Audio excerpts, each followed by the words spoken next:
Hello guys, कैसे हैं आप सभी। सो गाइस, आज का टॉपिक है क्लास 10th चैप्टर 4th है, एक्सरसाइज 4.1 है, क्वेश्चन नंबर सेकंड है, जिसमें हमें इस इक्वेशन को इस पूरी जो आपको दिख रही होगी ना लैंग्वेज, इसको हमें प्रिपेयर करना है और इसको इस फॉर्म में क्रिएट करना है, क्वाड्रेटिक इक्वेशन की फॉर्म में। ठीक है, तो चलिए इसे समझते हैं, फिर उसके बाद हम आगे बढ़ते हैं। तो देखिए, a train travels a distance of 480 kilometre at a uniform speed, यानी कि एक रेलगाड़ी 480 किलोमीटर की दूरी समान चाल से तय करती है। If the speed had been 8 kilometre प्रति hour less, then it would have taken 3 hour more to cover the same distance. यानी कि यदि इसकी चाल 8 किलोमीटर प्रति आवर कम होती है या 8 किलोमीटर प्रति घंटे की चाल से कम होती है, तो वह उसी दूरी को तय करने में 3 घंटे और अधिक लेगी। अगर कहा जाए जो नॉर्मल स्पीड होती है, जो 480 किलोमीटर की डिस्टेंस की स्पीड से चलता है, अगर उसमें 8 किलोमीटर प्रति घंटे की स्पीड से कम हो जाए, तो वो इस स्पीड को कवर करने के लिए 3 घंटे और लेगी। ठीक है बच्चों, इतनी बात समझ में आ गई। We need to find the speed of the train. तो इन्होंने बोला है कि हमें रेलगाड़ी की चाल ज्ञात करनी चाहिए, यानी आवश्यकता है। तो यहाँ पर हमें बात करी जा रही है चाल की। तो बच्चों, आपने अपनी पिछली कक्षाओं में तो पढ़ा ही होगा, चाल की ये बात होती है तो एक फॉर्मूला याद आता है, जो कि है टाइम इजिकल्स टू में डिस्टेंस अपॉन स्पीड। ठीक है, डिस्टेंस अपॉन स्पीड, जो कि होता है टाइम इंटू स्पीड इक्वल में डिस्टेंस। लेकिन हमने यहाँ से इसमें टाइम का फॉर्मूला फाइंड आउट करा है, बिकॉज अब हमें यहाँ आवश्यकता पड़ेगी। ठीक है, कैसे देखिए, तो यहाँ हमें क्या करना है, स्पीड को फाइंड आउट करना है ना, वो भी ट्रेन की। तो हमने क्या करा बेटा, लेट कर लिए the speed of the train is x kilometre प्रति आवर। ठीक है, यानी x किलोमीटर हमने 1 घंटे की स्पीड से ले ली है यहाँ पे स्पीड की, ट्रेन मतलब ट्रेन की स्पीड। ठीक है, अब हमें क्या करना है बच्चों, अकॉर्डिंग टू क्वेश्चन, यानी कि यहाँ पर बोला जा रहा है, तो यहाँ पर बोला जा रहा है कि अगर एक ट्रेन 480 किलोमीटर की जो दूरी होती है वो समान चाल से तय करती है, यानी कि अगर वो समान चाल से तय करती है, तो यानी कि यहाँ पे x की वैल्यू ऐसी कुछ होनी चाहिए जो इस पर डिवाइड मारेंगे तो हमें पता चल जाएगी कितना टाइम लगेगा, मतलब कितना समय लगना चाहिए। तो हम यहाँ पर क्या करेंगे बच्चों, यहाँ पे हम 480 दिख रहा है, 480 में x का डिवाइड करेंगे, यानी कि the time taken to cover the time taken to cover 480 kilometre. ठीक है, 480 किलोमीटर डिस्टेंस इक्वल में 480 में हमने डिवाइड कर दिया बेटा किसका, x का।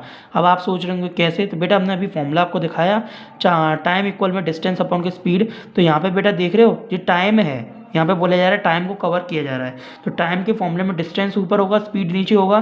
तो ये डिस्टेंस 480 किलोमीटर है और स्पीड नीचे है, यानी चाल x हमने जो मानी है। ठीक है, यानी स्पीड को हमने जब x माना है, तो बेटा ये प्रति घंटे की चाल से चल रहा है, तो यहाँ पे HR लगा देता हूँ डॉट। ठीक है, तो हमें ये बताया जा रहा है कि ये समय का फॉर्मूला है, जिसमें समय इक्वल में डिस्टेंस यानी दूरी अपॉन में चाल होती है यानी स्पीड। ठीक है, तो बेटा यहाँ पर 480 हो गई अपनी दूरी और x हो गई अपनी स्पीड यानी कि चाल, तो इसलिए हमने ये फॉर्मूले के अकॉर्डिंग रख दिया। ठीक है, इतनी बात समझ में आ गई, आई होप आपको आ गई होगी। अब नेक्स्ट टॉपिक की तरफ बढ़ते हैं। अच्छा दोस्तों, ध्यान से समझिएगा, अगर मैं आपसे कह दूं कि इसी में इनने अगर 8 घंटे का लेस कर दे, मतलब 8 घंटे प्रति आवर के हिसाब से अगर लेस कर दे स्पीड को, तो बेटा हमें क्या करना पड़ेगा, इसी में ही 3 घंटे और जोड़ने पड़ेंगे, तभी जाकर ये इस 480 किलोमीटर की दूरी को तय कर पाएगा। सच बात है क्या नहीं, है क्या नहीं। तो बेटा अब मैं क्या करूँगा, जैसे कि मैंने आपको बोला नाउ 480 अपॉन के x में 8 किलोमीटर प्रति आर को मैंने कम कर दिया, यानी कि x में मैंने 8 को कम कर दिया। ठीक है, क्योंकि यहाँ बोला गया if the speed had been 8 kilometre प्रति आर लेस, स्पीड में 8 घंटे कम कर दी प्रति घंटे की स्पीड से, प्रति किलोमीटर की स्पीड से। तो यहाँ पे हमने देखा कि 8 घंटे लेस करा तो x माइनस 8 हो गया। अब इन्होंने बोला then it would have taken 3 hour more to cover the same distance. तो इन्होंने बोला लेकिन हमें इस डिस्टेंस में अगर 8 किलोमीटर प्रति घंटा लेस किया गया है, तो इस डिस्टेंस को हमें कवर करना होगा 480 वाली को, तो उसके लिए हमें क्या करना पड़ेगा, इसमें 3 घंटे और जोड़ने पड़ेंगे। तो बेटा 480 अपॉन में x है, इसमें अगर 3 घंटे और जोड़ देंगे तब जी इसके बराबर होगा। अब आई समझ में? नहीं आई तो एक बार रिवाइंड कर रहा हूँ, ध्यान से सुनिएगा। यहाँ पर बोला गया था ट्रेन की डिस्टेंस बोली गई 480 किलोमीटर प्रति घंटे की स्पीड से चलती है, ठीक है, ये जो कि नॉर्मल है ना। अब इनने बोला तो यहाँ पर हमें स्पीड ज्ञात करनी है ट्रेन की कितनी है, तो वो हमने क्या करा, x किलोमीटर प्रति घंटा, x इसे लेट कर लिया, ठीक है, यानी एक घंटे में जितनी भी किलोमीटर चले उसे हमने लेट कर लिया, कि जितनी भी किलोमीटर की स्पीड से चले उसे लेट कर लिया।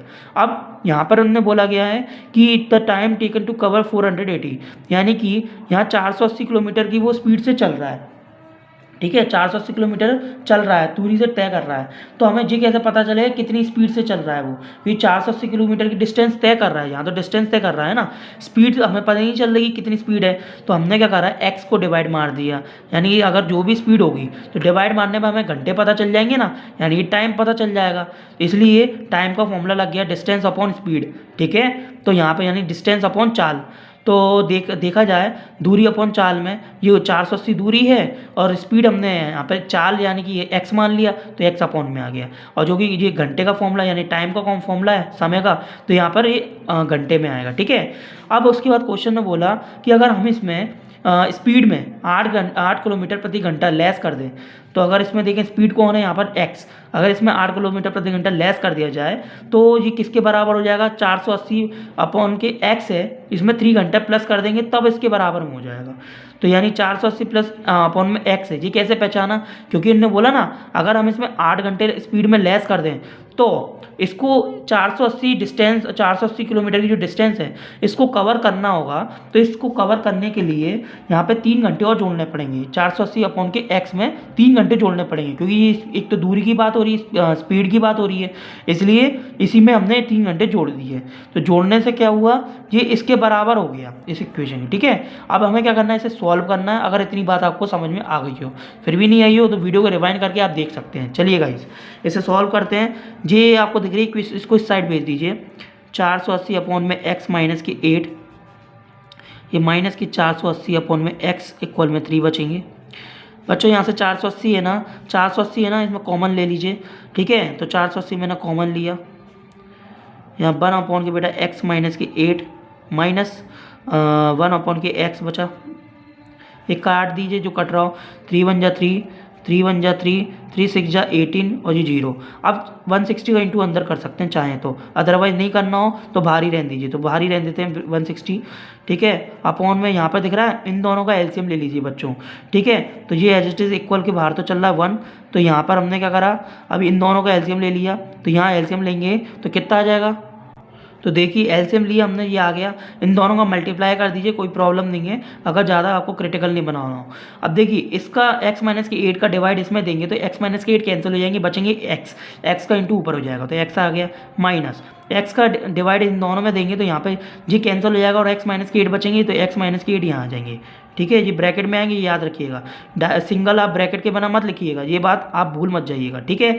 अब ये 160 है, इसका इंटू अंदर आप कर सकते हैं तो कर दीजिए, तो यहाँ 160 का इंटू इसमें करा तो 160 x हो जाएंगे माइनस के, बेटा यहाँ पर देखेंगे तो 160 का इंटू इसमें करा तो यहाँ पर 160 ब्रैकेट के अंदर x माइनस की 8 चल ही रहे हैं एज इट इज़, अपॉन में ये x माइनस की 8 और x बच रहे हैं, ठीक है, और इक्वल में 1 है। अब क्या करो बच्चों, नीचे वाली इक्वेशन है इसको आप है ना इक्वल के बाहर भेज दीजिए, हम 1 के मल्टीप्लाई में, तो देखो 160x माइनस और इसका इंटू अंदर कर दीजिए, तो 160 का इंटू इसमें करा और साथ में माइनस भी अंदर जाएगा तो साइन अंदर के चेंज हो जाएंगे, जो प्लस होगा वो माइनस और जो माइनस होगा वो प्लस हो जाएगा। तो देख रहे हो आप बच्चों ध्यान से, देखिए यहाँ पे 160x और ये अंदर गया तो ये प्लस हो जाएगा ये वाला, तो ये हो जाएगा 160 इंटू 8 में करा तो बेटा मैंने करके रखा है, ये आ जाएगा 1280, ठीक है। इक्वल में ये इक्वल 1 के पास आएंगे मल्टीप्लाई में, तो यहाँ x माइनस की 8 और ये x मल्टीप्लाई में चल रहे हैं। बेटा हम इस क्वेश्चन को आधा अधूरा जो क्वेश्चन है इसको यहाँ सॉल्व करेंगे, ठीक है। ध्यान से देखिए, यहाँ सॉल्व करते हैं साइड में। अब देखिए यहाँ देखिए ध्यान से, 160x माइनस 160x, यह क्या हो जाएगा बेटा, ये हो जाएगा कैंसिल, तो ये प्लस का और ये नेगेटिव है, जो कैंसिल हो गया बेटा। यहाँ बचेगा एक 1280, इसको जगह पलट के लिख देंगे, ठीक है, यानी कि x एक्स माइनस के 8 इस तरफ कर देंगे तो ये 1280 हो जाएंगे। इक्वल में आप इसको पूरे को इस एक दूसरे के अपोजिट साइड लिख सकते हैं, ठीक है। पूरा लेकिन इकट्ठा उठाना पड़ता है, ठीक है, और उसको दूसरी जगह पे भेजना होता है। अब इसका इंटू अंदर कर दीजिए, ये एक्स स्क्वायर हो जाएगा, इसका इंटू इसमें करा तो माइनस के 8x हो जाएंगे। और बच्चों यहाँ पर इक्वल में 1280 बचा ही है, ठीक है। एक्स स्क्वायर माइनस के 8x है, ये प्लस का इक्वल के बाहर यहाँ आ जाएगा तो ये नेगेटिव हो जाएगा 1280। दोस्तों आप देख रहे होंगे यह एक क्वाड्रेटिक इक्वेशन में परिवर्तित हो गया है, यानी चेंज हो गया है, और यही हमें फाइंड आउट करना था। तो क्वेश्चन अगर आपको पसंद आया हो तो प्लीज़ लाइक शेयर सब्सक्राइब तो बनता है। इस तरीके की अमेजिंग क्वेश्चंस को वॉच करा है आपने और समझा है मेरी आवाज़ में। अगर वीडियो पसंद आ रही है तो लाइक शेयर सब्सक्राइब जरूर कीजिएगा और कमेंट्स में अपना एक्सपीरियंस बताइएगा आपको मेरे से कैसा लगता है। सो गाइज मिलते हैं नेक्स्ट वीडियो में, तब तक ले आप लोग गुड लक।